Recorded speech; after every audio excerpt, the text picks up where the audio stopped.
नमस्कार, मैं हूं श्वेता। बिहारी न्यूज में आपका स्वागत है। खबरों की ओर बढ़ने से पहले एक नजर डालते हैं आज की सुर्खियों पर। बिहार में किसानों के लिए खुलेगी 32 नई मिट्टी जांच प्रयोगशालाएं। हर प्रखंड में ग्राम स्तर की लैबें खोलने का लक्ष्य। अब तक 2.26 लाख मिट्टी के मिले नमूने।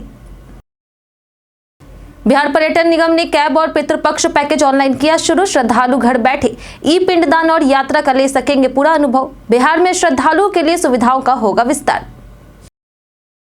बिहार शिक्षा परिषद ने स्कूलों में छात्रों की सुरक्षा के लिए की काउंसलिंग। चेतना सत्र और सुरक्षित शनिवार कार्यक्रम किया अनिवार्य। छात्रों को आपदाओं और खतरों से निपटने की दी जाएगी ट्रेनिंग। गया में युवाओं के लिए 1 सितंबर को लगेगा रोजगार शिविर। 8 युवाओं की होगी सीएसए में भर्ती। उम्मीदवारों को मिलेगा 9,200 रुपए मासिक वेतन। सुरेश रैना ने बिहार के वैभव सूर्यवंशी के लिए की बड़ी भविष्यवाणी। कहा T20 अंतरराष्ट्रीय में जल्द खेल सकते हैं वैभव। पंत और रिंकू सिंह जैसे खिलाड़ियों से की तुलना। चलिए बढ़ते हैं शाम तक की बड़ी खबरों की ओर विस्तार से। बिहार में किसानों के लिए खुलेगी 32 नई मिट्टी जांच प्रयोगशालाएं। किसानों की सुविधा के लिए बिहार में 32 नई अनुमंडलीय मिट्टी जांच प्रयोगशालाएं स्थापित होगी। वित्तीय वर्ष 2025-26 में गोपालगंज, नवादा, भोजपुर, कटिहार, वैशाली, खगड़िया, अररिया, समस्तीपुर, गयाजी, पश्चिमी चंपारण, मुजफ्फरपुर, दरभंगा, बेगूसराय, भागलपुर, पूर्णिया, मुंगेर, मधेपुरा में एक तथा रोहतास, सुपौल, मधुबनी, सारण, पटना, पूर्वी चंपारण, सीतामढ़ी में 2 प्रयोगशालाएं खुलेंगी। इन्हें प्रखंड कृषि कार्यालयों में स्थापित किया जाएगा। वहीं पूसा, भागलपुर और पटना की प्रयोगशालाओं को रेफरल लैब बनाया जाएगा। वर्तमान में 9 चलन प्रयोगशालाएं हैं और 72 ग्राम स्तरीय लैब कार्यरत है। अब तक 2.26 लाख मिट्टी नमूने मिले हैं, जिनमें से 70,971 की जांच कर 74,113 मृदा स्वास्थ्य कार्ड किसानों को दिए जा चुके हैं। इसके अलावा 2025-26 में भागलपुर, सहरसा और मुजफ्फरपुर में नई जैव और कार्बनिक खाद गुणवत्ता जांच प्रयोगशालाएं भी खुलेगी। हर प्रखंड में ग्राम स्तरीय प्रयोगशालाएं खोलने का लक्ष्य है। बिहार पर्यटन निगम ने कैब और पितृपक्ष पैकेज ऑनलाइन किया शुरू। पर्यटन मंत्री राजू कुमार सिंह ने बिहार राज्य पर्यटन विकास निगम की कैब सेवा और पितृपक्ष मेला पैकेज की ऑनलाइन बुकिंग सुविधा शुरू की है। अब कोई भी व्यक्ति निगम की वेबसाइट से कार, कैरावैन आदि बुक कर सकता है। वहीं श्रद्धालुओं के लिए पटना, पुनपुन गया, पटना, नालंदा, राजगीर, गयाजी और बोध गया समेत विभिन्न पैकेज उपलब्ध है, जिनकी कीमत 13,450 रुपए से शुरू होती है। होटल श्रेणी के अनुसार 1 से 4 व्यक्ति पैकेज बुक करा सकते हैं। जो श्रद्धालु यात्रा नहीं कर सकते, उनके लिए ई पिंडदान सेवा शुरू की गई है, जिसकी बुकिंग 23,000 रुपए में होगी। इसमें गयाजी के विष्णुपद मंदिर और अन्य स्थलों पर पुरोहित द्वारा पिंडदान कर मंत्रोच्चार, पूजा सामग्री और विधि का पूरा वीडियो रिकॉर्डिंग पैन कार्ड में उपलब्ध कराया जाएगा। पहले से राजगीर रोपवे टिकट ऑनलाइन मिल रहा और जल्द ही होटल बुकिंग भी ऑनलाइन होगी। गयाजी में युवाओं के लिए 1 सितंबर को लगेगा रोजगार शिविर। गयाजी के युवाओं के लिए रोजगार का विशेष अवसर उपलब्ध हुआ है। श्रम संसाधन विभाग आगामी 1 सितंबर 2025 को अवर प्रादेशिक नियोजनालय केंदुई में रोजगार शिविर आयोजित करेगा। इस शिविर में वी-मार्ट प्राइवेट लिमिटेड, मानपुर द्वारा कस्टमर सेल्स एसोसिएट यानी कि सीएसए पद के लिए 8 युवाओं की भर्ती की जाएगी। वहीं चयनित उम्मीदवारों को 9,200 रुपए मासिक वेतन और अतिरिक्त प्रोत्साहन राशि दी जाएगी। पात्रता के लिए अभ्यर्थियों की आयु 18 से 28 वर्ष और शैक्षणिक योग्यता इंटर पास होना अनिवार्य है। इच्छुक उम्मीदवारों को शैक्षणिक प्रमाण पत्रों की photocopy, passport size photo, biodata के साथ सुबह 10:30 बजे से शाम 4 बजे तक शिविर में पहुंचना होगा। चयन प्रक्रिया पूरी तरह निःशुल्क है। इस पहल का उद्देश्य युवाओं को न केवल रोजगार देना है, बल्कि सेल्स क्षेत्र में करियर बनाने का अवसर भी प्रदान करना है। बिहार के सभी स्कूलों में शुरू होगी काउंसलिंग और चेतना क्लास। बिहार शिक्षा परियोजना परिषद ने स्कूलों में बच्चों की सुरक्षा को लेकर के कड़े कदम उठाए हैं। पटना के एक स्कूल में छात्रा की मौत के बाद परिषद ने सभी स्कूलों में काउंसलिंग क्लास, चेतना सत्र और सुरक्षित शनिवार जैसे कार्यक्रम अनिवार्य कर दिए हैं। छात्रों को मुश्किल समय में खुद को संभालने, आपदाओं और खतरों से निपटने की ट्रेनिंग दी जाएगी। वहीं स्कूलों में पुलिस, फायर ब्रिगेड और अस्पतालों के इमरजेंसी नंबर प्रमुख जगहों पर लिखवाए जाएंगे। शिक्षा और प्रबंधन समिति की बैठकें कर सुरक्षा व्यवस्था की नियमित समीक्षा होगी। वहीं जिला कार्यक्रम पदाधिकारी कुमकुम पाठक ने स्पष्ट किया है कि सुरक्षा की पूरी जिम्मेदारी प्रिंसिपल और संचालन समिति की होगी। लापरवाही मिलने पर अधिकारियों और प्रधानाध्यापकों पर सख्त कार्रवाई होगी। यह कदम बच्चों को मानसिक रूप से मजबूत बनाने और अभिभावकों का भरोसा बढ़ाने के उद्देश्य से उठाया गया है। पटना में महिला यात्रियों के लिए जल्द शुरू होगी 15 नई पिंक बसें। पटना की महिला यात्रियों के लिए बड़ी खुशखबरी है। राजधानी में अगले सप्ताह से 15 नई पिंक बसें शुरू होगी। फिलहाल 8 बसें चल रही है, लेकिन नई बसों के साथ कुल संख्या 23 हो जाएगी। बिहार राज्य पथ परिवहन निगम ने राज्य भर में 80 पिंक बसें खरीदी है, जिनमें से 35 बसें पटना में चलाई जाएगी। बाकी बसें भागलपुर, मुजफ्फरपुर, पूर्णिया जैसे शहरों में संचालित होगी। नई बसें उन्हीं रूटों पर चलाई जाएगी जहां पहले से सेवाएं हैं, ताकि यात्रियों को इंतजार कम करना पड़े। इन रूटों में गांधी मैदान से बाबा चौक, गांधी मैदान से कुर्जी, NIT पटना से कंकड़बाग, कारगिल चौक से दानापुर और कारगिल चौक से एम्स तक के मार्ग शामिल है। इस योजना का उद्देश्य महिलाओं की यात्रा को सुरक्षित और सुविधाजनक बनाना है, जिससे सार्वजनिक परिवहन में बेहतर विकल्प मिल सके। दीघा घाट पर बनेगा छठ पर्व का भव्य व्रती शिल्प।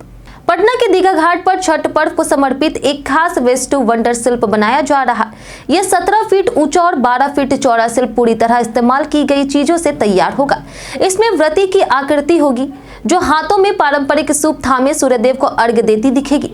सूप में धातु से बने फल, गन्ना और प्रसाद सामग्री सजाई जाएगी। बुडको के MD अनिमेश कुमार परासर के अनुसार यह शिल्प केवल कला का नमूना नहीं, बल्कि गहरी प्रतीकात्मकता भी दर्शाता है। यह सूर्य की उपासना के साथ जीवन, ऊर्जा और प्रकाश का संदेश देगा। वहीं छठ महापर्व से पहले इसे पूरा कर श्रद्धालुओं और पर्यटकों के लिए आकर्षण का केंद्र बनाया जाएगा। यह न सिर्फ पटना की खूबसूरती बढ़ाएगा, बल्कि पर्यावरण संरक्षण, सतत विकास और बिहार की सांस्कृतिक पहचान का प्रतीक भी बनेगा। बिहार में गायों में लंपी फैलने से पशुपालकों की बढ़ी चिंता। पटना जिले के सभी प्रखंडों में गायों में लंपी बीमारी फैलने से पशुपालक परेशान हैं। पालीगंज में 1 महीने में 3 गायों की मौत हो चुकी है, जबकि फतुहा, बख्तियारपुर, मनेर, विक्रम, मसौरी, मोकामा, बाढ़ और दानापुर में भी बीमारी के मामले सामने आए हैं। पशुपालकों के अनुसार गायों को तेज बुखार, पैरों में सूजन, पूरे शरीर पर सफेद दाने और दूध उत्पादन में कमी जैसी दिक्कतें हो रही। कई छोटी बच्चियां तो खड़ी भी नहीं हो पा रही। जिला पशुपालन पदाधिकारी डॉक्टर अरुण कुमार ने बताया कि जिले के सभी मवेशियों को लंपी का टीका दिया जा चुका है, फिर भी त्वचा संबंधित बीमारी फैल रही है। जांच के लिए सैंपल लैब भेजे गए हैं। समस्या यह है कि बिहार में मवेशियों की बीमारी जांचने के लिए कोई लैब नहीं है, इसलिए सैंपल भोपाल भेजे जाते हैं, जिससे रिपोर्ट और इलाज में देरी हो रही। किसानों की आय बढ़ाने नालंदा में शुरू होगा मशरूम ग्राम प्रोजेक्ट। नालंदा जिला प्रशासन ने कृषि आधुनिकीकरण और किसानों की आय बढ़ाने के लिए बड़ा कदम उठाया है। जिले के बिंद प्रखंड को बिहार का पहला मशरूम ग्राम बनाया जाएगा। उद्यान विभाग के अनुसार इस साल 18,000 बटन मशरूम और 11,500 ऑल स्टार मशरूम किट किसानों को दिए जाएंगे। खास बात यह है कि 19 रुपए की बटन मशरूम किट केवल 9 रुपए में और 75 रुपए की ऑल स्टार किट 7.5 रुपए में उपलब्ध होगी। कुल किट का 25% हिस्सा बिंद प्रखंड के किसानों को मिलेगा। वहीं प्रशिक्षण प्रमाण पत्र की अनिवार्यता हटा दी गई है, ताकि ज्यादा किसान जुड़ सके। किसानों को अन्य राज्यों में उन्नत टेक्निक का प्रशिक्षण भी दिया जाएगा। इसके साथ ही ड्रैगन फ्रूट और मोती की खेती को भी प्रोत्साहित किया जाएगा। इन पहलों से किसानों की आय में वृद्धि और कृषि आधारित उद्योगों के विकास की नई संभावनाएं बनेगी। 422 पेटी अंग्रेजी शराब के साथ 2 तस्कर गिरफ्तार। उत्पाद विभाग की टीम ने सिकंदरा लखीसराय मार्ग पर गुप्त सूचना के आधार पर अवैध शराब की सबसे बड़ी खेप पकड़ी है। हाईवा वाहन में गिट्टी के नीचे छिपाई गई 422 पेटी यानी कि 3,773.880 लीटर अंग्रेजी शराब बरामद की गई है। ऐसे कार्रवाई में चालक राजेश कुमार यादव और उपचालक पप्पू यादव को गिरफ्तार किया गया। बरामद शराब का बाजार मूल्य लगभग 40 लाख रुपए बताई जा रही। यह खेप देवघर से समस्तीपुर की ओर ले जाई जा रही थी। वहीं उत्पाद अधीक्षक सुभाष कुमार के निर्देश पर उत्पाद थाना प्रभारी गौरीशंकर कुमार, SI मधुसूदन यादव और ASI जितेंद्र कुमार की टीम ने कार्रवाई की है। वाहन को रोकने के दौरान चालक ने भागने का प्रयास किया, लेकिन टीम ने उसे पकड़कर तलाशी ली। गाड़ी मालिक और तस्करों का पता लगाया जा रहा तथा गिरफ्तार आरोपियों से पूछताछ जारी है। अभियंता के ठिकानों पर छापा, 73 लाख की अवैध संपत्ति बरामद।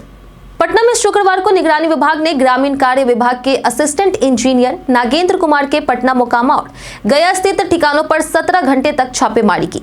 इस दौरान उनके पटना वाले फ्लैट से 17.60 लाख रुपए नकदी और करीब 25 लाख की ज्वेलरी बरामद की गई। जांच में पता चला कि नागेंद्र कुमार ने गया जी के चंदौली थाना क्षेत्र स्थित पैतृक गाँव कुरजाब के अलावा भुप्तीपुर में 2 प्लॉट खरीदे हैं, जिनमें से एक पर 4 मंजिला घर बना हुआ है। इसके अलावा गया जी में भी उनके 2 प्लॉट मिले हैं। सारी संपत्ति की कीमत करोड़ों में आंकी जा रही है। वहीं निगरानी विभाग ने 28 अगस्त को उनके खिलाफ आय से अधिक संपत्ति का केस दर्ज किया था। शुरुआती जांच में सामने आया कि उनके पास 73.32 लाख रुपए की अतिरिक्त संपत्ति है, जो उनकी वैध आय से 125% अधिक है। मोकामा में अनंत सिंह का रोड शो, ललन सिंह भी हुए शामिल। मोकामा की सियासत में हलचल बढ़ गई है। शनिवार को बाहुबली और पूर्व विधायक अनंत सिंह ने पटना के बाढ़ के सबनीमा गांव से बढ़िया तक रोड शो किया, जिसमें केंद्रीय मंत्री और जदयू नेता ललन सिंह भी उनके साथ रहे। खास बात यह रही कि ललन सिंह अनंत सिंह के पटना आवास पहुंचे, जहां अनंत सिंह ने खुद उनकी कार का दरवाजा खोला और पीछे की सीट में बैठकर मोकामा रवाना हुए। हाल ही में मोकामा गोलीकांड में जेल से रिहा हुए अनंत सिंह पहले ही जेडीयू टिकट पर चुनाव लड़ने का ऐलान कर चुके हैं।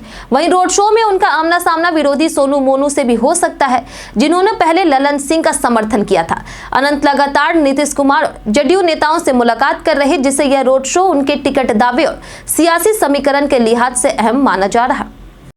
वोट अधिकार यात्रा में अखिलेश यादव और रोहिणी हुई शामिल। छपरा के एकमा से शनिवार को कांग्रेस नेता राहुल गांधी और आरजेडी नेता तेजस्वी यादव की वोटर अधिकार यात्रा निकली, जिसमें सपा प्रमुख अखिलेश यादव और लालू प्रसाद यादव की बेटी रोहिणी आचार्य भी शामिल हुई। यह यात्रा सारण से भोजपुर जिले की ओर बढ़ रही है और आरा के वीर कुंवर सिंह मैदान में जनसभा होगी। आरा और बड़हरा विधानसभा क्षेत्रों से होकर के गुजरने वाली यह यात्रा खास मानी जा रही, क्योंकि दोनों सीटें फिलहाल भाजपा के पास है और महागठबंधन में कांग्रेस ने इन पर दावा किया है।